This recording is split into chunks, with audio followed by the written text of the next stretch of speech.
Hi friends, welcome to my interest. ఇవాళ మన ఛానల్లో పన్నీర్ దమ్ బిర్యానీ ఎలా చేయాలో చూద్దాం. ముందుగా 200 గ్రామ్స్ పన్నీర్ తీసుకుని పెద్ద పెద్ద ముక్కలు కట్ చేసుకుని వాటర్లో వేసుకోవాలి.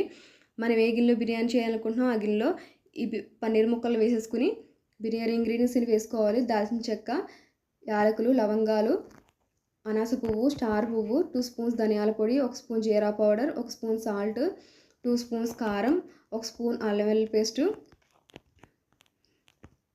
ఫ్రైడ్ ఆనియన్స్, కొత్తిమీర, పుదీనా, 2 స్పూన్స్ ఆయిల్ వేసి బాగా కలిపేసుకోవాలి.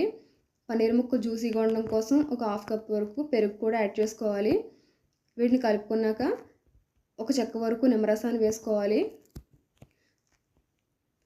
ఒక half spoon garam masala powder, half spoon biryani masala powder కూడా వేసేసి కలిపేసుకుని ఒక అరగంట పాటు మ్యాగ్నేట్ చేసుకోవాలి. ఇప్పుడు రైస్ ఉడికించుకోవడం కోసం స్టవ్ వెలిగించి నీళ్ళు పెట్టుకుని 1 స్పూన్ అల్లం వెల్లుల్లి paste, 2 spoons salt, biryani ingredients దాల్చిన చెక్క, లవంగాలు, యాలకులు, నల్ల ఇలాచి, బిర్యానీ ఆకు, స్టార్ పువ్వు, కొత్తిమీర, పుదీనా వేసేసుకుని నీటిని మరిగించుకోవాలి.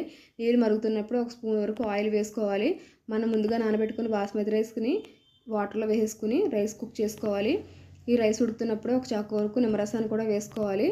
అప్పుడే రైస్ అనేది టేస్టీగా ఉంటుంది. 80% వరకు రైస్ని కుక్ చేసుకుని మనం మ్యాగ్నేట్ చేసుకున్న పన్నీర్ మీద ఈ రైస్ని వేసేసుకుని ఈవెన్గా స్ప్రెడ్ చేసుకోవాలి.